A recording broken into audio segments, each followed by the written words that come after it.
On des oreilles, on a tout dit. Yes, Massive, c'est Spectre qui est FBB pour parler inutile. On parle pour ne rien dire, mais en disant rien, on a tout dit. Donc, les derniers épisodes, on était très sur le clash LG, Taiji, qui au final s'est résolu. Il y a peut-être d'autres clashs qui vont arriver dans les jours à venir. On ne sait pas, mais ça parle un peu de LG contre Daddy Mori. Mais ce n'est pas le sujet aujourd'hui. Aujourd'hui, on va faire un peu dans le narcissisme. La semaine dernière, j'ai sorti un son qui s'appelle Césaire dans le bendo. Qui a un peu fait parler, notamment sur ma page. Donc, comme je disais, on va faire un peu dans le narcissisme et on va revenir sur ce son, les motivations, le sens du son, mais aussi on va essayer d'élargir un peu pour voir si d'autres artistes ont utilisé ce genre de tactique pour communiquer à travers leur son et communiquer des messages. Mais pour le même moment, on va rester dans la tradition et commencer par la playlist inutile. Alors, tout d'abord, avant la playlist inutile, je vous présente une initiative qui s'appelle wooscoin.com. Donc c'est une initiative entre guillemets, même pas entre guillemets, mais technologique qui est un peu basée sur le principe des bitcoins, qui est une monnaie virtuelle, mais qui cette fois est proposée par des Caribéens. Donc je vais vous mettre le site. Le site va vous expliquer beaucoup mieux que moi comment tout ça se passe. C'est quelque chose qui est en cours de lancement et ça va sûrement être très très utile pour beaucoup de gens, cette monnaie virtuelle. Donc n'hésitez pas à aller découvrir ça sur le site et n'hésitez pas à laisser vos commentaires sur ce que vous en pensez. Mais on va commencer avec la playlist inutile. Donc le premier son, c'est Def G qui a sorti le deuxième volet de ses freestyles Pause sur l'instru de Niska Salé. Le deuxième son, c'est un son de Young G. Leslie, on m'a pas mal envoyé ce son-là. J'ai bien aimé le flow, le message du son. Et aussi un son de Taiji qui s'appelle, alors je crois que c'est Rafale de balles, j'oublie, mais en tout cas c'est un truc en rapport avec les gunshots que je vous avais déjà proposé lors de son interview. Donc c'est très drôle parce que jeudi j'ai sorti Césaire dans le bendo. Vendredi, Taiji a sorti Rafale de balles. Et samedi, DFJ a sorti Pause épisode 2. On aurait dit que c'était une réunion bad attack. Checkez ça, playlist inutile, let's go! T'as joué à la torche, t'as nique dans les théories comme ma tonne. Qui t'es les faire titi, c'est à Kenaton. Que depuis ton vide skin, pas de méga ton site, enlève la tête à Serena. Elle est méga bonne, mais là avec un sac, contre l'heure de la mise à mon son. T'es punk, même si t'es coiffé à la garçonne. Mais ne venons ça la joue pas à la Carlton. Yeah, tu peux huer. J'suis parti en couille pour tout avouer. Le cœur touché, de plein fouet. Seul responsable, je n'ai plus qu'à assumer. Chaque mois, faut mon gâteau dans besoin Léo. Chaque léo passe, faut des chiens prendre l'odeur. Outi maman, outi papa en power. Après, yo, c'est les dits, tout le monde yo suicidaire. Grosse bitch, yo, aimé, gros dick. Toute la semaine, à 6 réseaux, la café sec. Prétendez visionnaire, crier opportuniste. Ouais, nous savons, c'est grosse, qui est tel cas, je les gangs, ça chèque. Poussez méganique, Et on se bat pour la communauté. Me dis pas que je suis communautaire. J't'assure l'équipe est bien culottée. Mon frère, pas de place pour les commentaires. Laisse-les dans la cruauté. Après tout ça, faudra me dire, négro, comment faire. Non, ils ne savent pas piloter. Non, ils ne savent pas innover. Avis de sentiments, ils vont crever pour les lever. Tous ces gens qui montent dans la babouche, j'en fais des OD. Non. Donc comme je vous disais, j'ai sorti le titre Césaire dans le bendo. Donc j'ai sorti ça le 8 mars qui est la date de mon anniversaire. N'hésitez pas à me souhaiter joyeux anniversaire en retard, hein, autres déjà connaissent. Ice cream, bring that ice, boy. J'arrive comme Césaire dans le bento.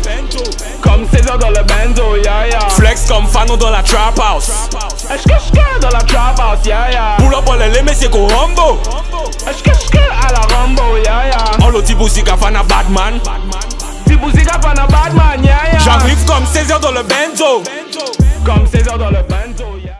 Justement, le son Aimé Césaire dans le bendo, ça m'a fait assez plaisir. Ici, Kenenga a pris le temps de l'écouter et de le valider, de le partager à ses abonnés sur Instagram. Donc ça fait plaisir parce que très souvent, les artistes entre eux ne prennent pas le temps de se big up, de partager les sons, surtout ceux qui ont une carrière comme Easy Kenenga ne prennent pas le temps d'écouter ce qui se fait dans l'underground. Donc qu'il ait eu le temps de dire, ok, lui, je trouve qu'il est, alors il a dit, je crois, pertinent, talentueux et insolent, ce qui est un très bon résumé un peu de mon caractère artistique. Donc j'envoie un big up à Easy Kenenga. Donc depuis longtemps j'avais cette idée de son, cette idée de titre. Ça devait être sur ma 3e mixtape que finalement je n'ai pas sorti puisque j'ai beaucoup molli sur la musique. Donc voilà le titre, c'est d'ailleurs dans le bendo. Il faut savoir que je suis très attaché au titre qui attire l'œil, qui annonce un peu le contenu, que ce soit une feinte ou bien que ce soit en direct. Il faut savoir que j'ai fait un son qui s'appelle Fuck le Zouk en 2010. J'aurai l'occasion de vous en parler. J'ai fait un titre qui s'appelle La Corée du Sud, donc comme le pays en rapport avec la Corée du Sud de DJ Jill et Dux. J'ai fait un son qui s'appelait Jésus était noir sur ma deuxième mixtape Jeunesse éternelle. Ça a aussi beaucoup fait parler. Moi, j'ai un truc contre les sons qui s'appellent Woman, Gyal, Trap Life, Dancehall Style ou autre. J'ai l'impression que ça montre un manque d'inspiration de l'artiste, un peu comme je vous disais, quand les artistes n'ont pas d'inspiration pour le nom de leur album, donc ils nomment leur album comme eux-mêmes. Donc voilà, j'aime beaucoup les titres un peu choc entre guillemets. Donc pourquoi j'ai choisi ce titre? Première chose, pour prouver que beaucoup de gens jugent sans écouter les messages du son, sans vraiment écouter le son. Ils peuvent juger sur l'apparence, ils peuvent juger sur la réputation d'un artiste sans vraiment écouter le son. Et deuxième chose, je l'ai choisi par rapport au message. Donc premièrement, comme je disais, beaucoup ont jugé seulement par rapport au titre et à l'image du son, sans connaître le contenu. Faut savoir que je peux faire un son qui s'appelle Le Pen avait raison. Si j'ai un sens derrière, rien ne m'empêche de choisir ce genre de titre-là. Parfois, on peut choisir un titre subversif justement pour faire passer un message super positif. Ce n'est pas tout le temps juste une technique de marketing, même s'il y a forcément beaucoup de marketing derrière. Quand Kalash a appelé son son à l'ancienne, ça date Beautiful Bekeland. Voilà, dès le début, les pieds sont dans le plat, on entre direct sans frapper, il n'a pas appelé ça profitation ou machin truc. Il est arrivé directement, il a mis les pieds dans le plat. Donc il faut dire que moi effectivement, je suis le relou qui le fait tout le temps, j'avoue. Boom, you're beautiful, Bekeland. Dimension ou Katon. L'année Black Man qui la cap gourmet ensemble. Avant nous manger banane, play cloud de con. L'argent de nous l'est pour nous-mêmes présenter. Ou la cap whisky, il joue café jet ski. Mais faut pas confondre boom, et puis frisbee. Allez, à cet état, mi viré à Chadi. Quand Jay-Z, par exemple, a nommé son son sur The Black Album Lucifer, t'as toujours les gens premier degré qui vont te dire « Ah, c'est un son satanique, c'est un Illuminati. » Même si à cette époque-là, il n'y avait pas encore toutes ces rumeurs puisqu'il était moins riche, puisque c'est Léo Richeau qui a venu Illuminati. En ces mots-là, Léo Noé, bien sûr. Et donc voilà, alors qu'il ne parle pas du tout de ça dans Lucifer, il parle du fait qu'il essaie de se retenir, de venger la mort de ses amis en 2003. The Black Album, second verse is like devil's pie. Say some dessert for us.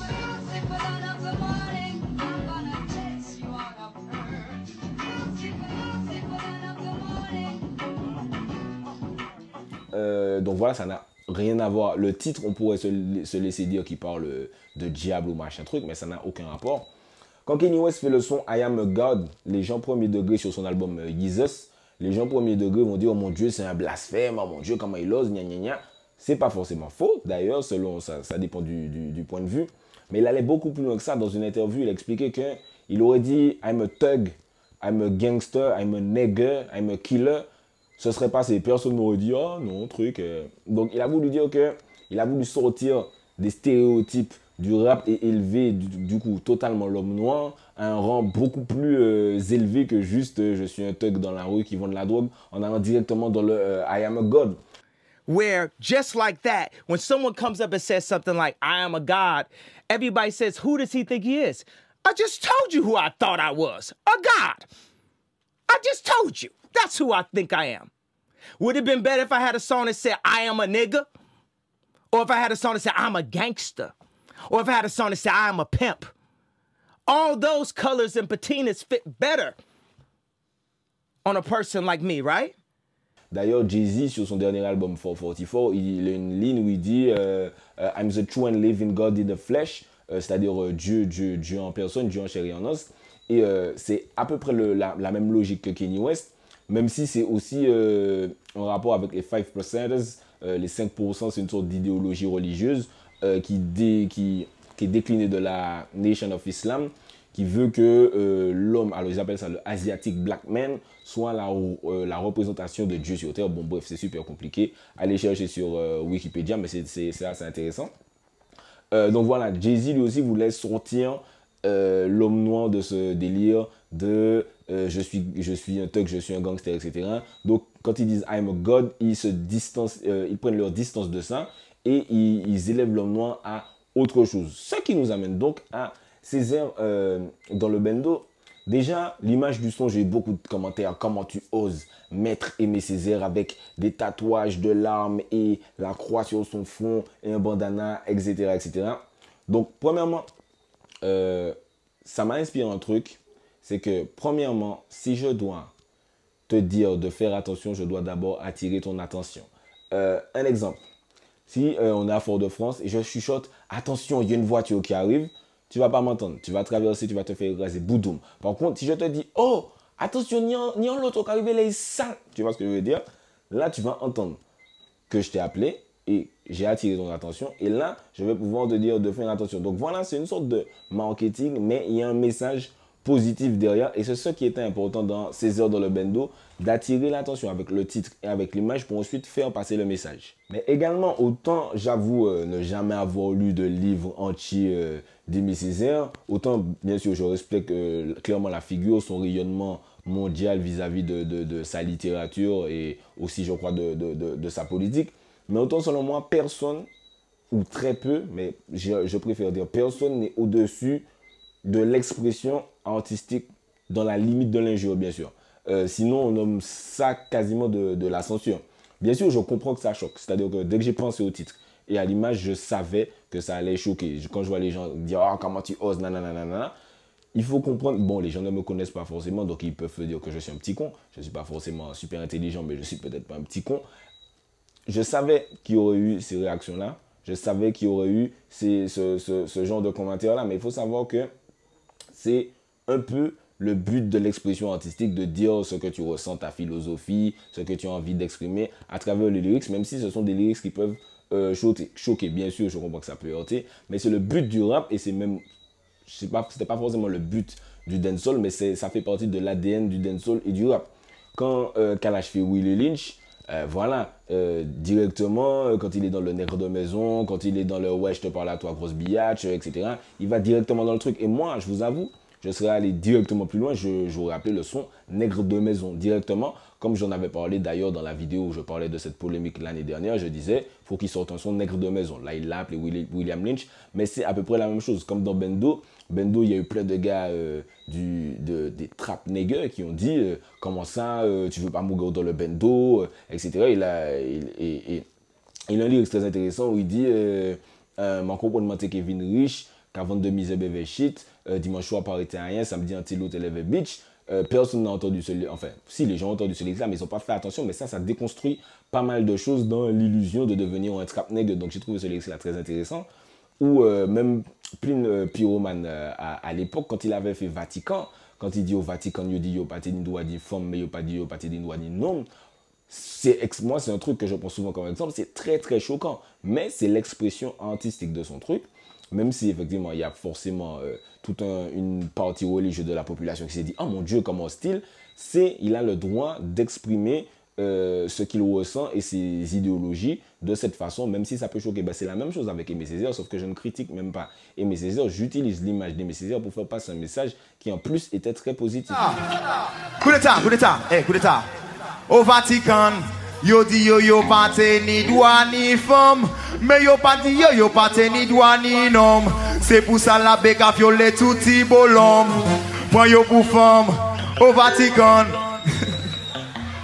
Car effectivement, le rap conscient qui pleurniche, on sait que voilà, c'est plein de bonnes intentions et moi j'en écoute de temps en temps, mais ça ne heurte pas les gens. Je ne sais pas si ça fait vraiment bouger les choses. Si tant est que le rap fasse bouger quelque chose, mais pour moi, le rap conscient qui, entre guillemets, pas pleurniche, mais qui est très moralisateur, ceux qui vont écouter ça, c'est des gens qui sont très, très déjà d'accord avec le rappeur. Par exemple, quelqu'un qui écoute Kerry James faire Banlieusard, pas forcément Banlieusard, mais les sons où il critique la violence, où il est contre le crime, etc. C'est souvent des gens qui sont d'accord avec Kerry James. Tandis qu'un son plus véhément, c'est ce genre de son-là qui touche les gens, qu'on veut prévenir des méfaits de la violence. Et c'est pour ça que j'ai utilisé tout ce qui est rythmique trap, sonorité trap, même flow trap, etc. pour essayer de déconstruire un peu tout ça, même si j'aime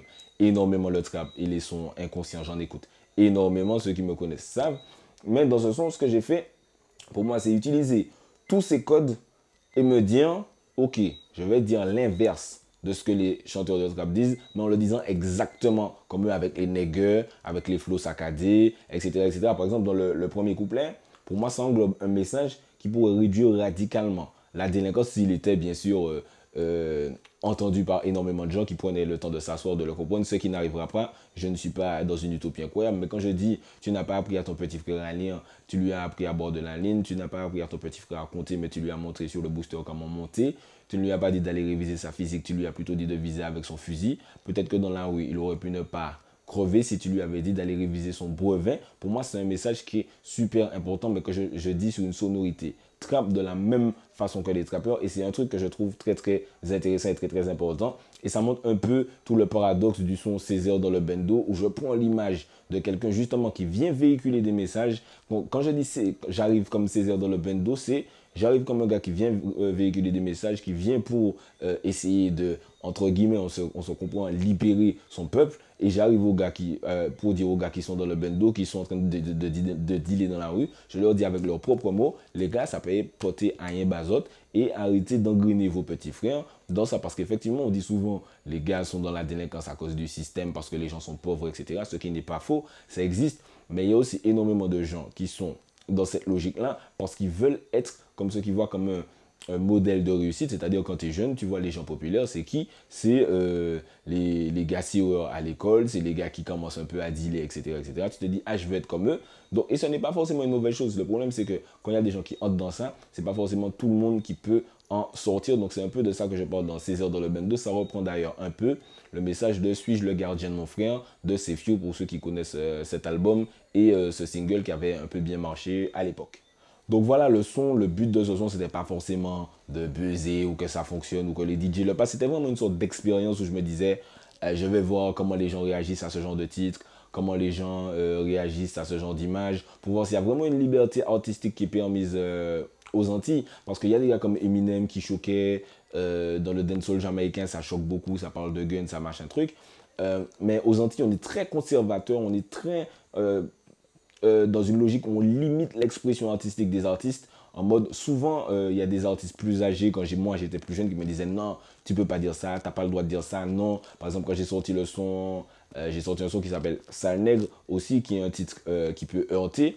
Et il y a un artiste qui me disait, non, tu peux pas faire ça, tu peux pas sortir ça, comment ça tu fais? Ou quand j'ai fait le son avec Evil Pichon, ce même artiste me disait, tu peux pas faire un son avec Evil Pichon, jamais, il est sataniste, etc. Et moi, quand j'ai fait ce son, pareil, dedans, je déconstruis toute l'idéologie de la délinquance de la rue, etc. Donc, je fais passer des messages positifs dans un son avec Evil Pichon sur des sonorités trap. Donc, les gens qui vont entendre ça, je vais peut-être sauver la vie de personne, mais le message va peut-être commencer à passer. Et c'est ça un peu le but quand je fais ce genre de son. Donc, comme je disais aux Antilles, on est très conservateur, mais selon moi, s'il y a une logique derrière, on peut s'exprimer de façon libre, sans se dire non, je ne peux pas parler de telle personne, non, ça c'est sacré, je ne peux pas en parler, non, il ne faut pas dire ça, il ne faut pas dire ceci, il ne faut pas dire cela. Donc voilà, Césaire dans le bendo, c'était un peu ça pour résumer. Faut que j'attire ton attention pour te dire de faire attention. Le message, il était super conscient. Je comprends totalement et je savais totalement le faisant que ça allait choquer, puisque c'était un peu une sorte d'expérience par rapport à ça. C'était mon premier son 10 mois, ça m'a fait plaisir de le sortir. Donc voilà, c'était ce que je voulais dire par rapport à Césaire dans le bendo et à sa sortie, à son image, etc. N'hésitez pas à laisser vos commentaires, me dire ce que vous avez pensé du son. Je vais vous laisser le lien du son parce que c'est pas forcément tout le monde qui a écouté le son. Il était sur SoundCloud, j'ai pas voulu le mettre sur ma page YouTube pour qu'on dise pas ouais, tu veux surfer sur parole inutile pour faire du buzz, nanana. Pas du tout, c'était pas ça le but. Donc laissez vos commentaires pour me dire ce que vous pensez du son. N'hésitez pas à me suivre sur Twitter, sur Instagram. On a enfin dépassé les 1000 abonnés comme je vous disais. Donc justement par rapport au Big Up Dizzy Kenenga, il y a pas mal de gens qui commencent à se rajouter. Rajoutez-vous aussi sur Instagram, surtout sur Snapchat. Il y a une bonne communauté qui commence à se former. On échange pas mal par rapport au sujet à venir, etc., etc. Et même par rapport à l'actualité dans le game, surtout au clash. On sent que les clashs, vous aimez beaucoup ça. Donc suivez-moi sur Snapchat, sur Twitter, sur Facebook. Surtout abonnez-vous à la page YouTube. On va bientôt atteindre 5000 et ça c'est super cool. Donc abonnez-vous, activez la cloche pour recevoir les notifications. C'était Specta pour Parole Inutile. On parle pour ne rien dire, mais en disant rien, on a tout dit. On disant rien, on a tout dit.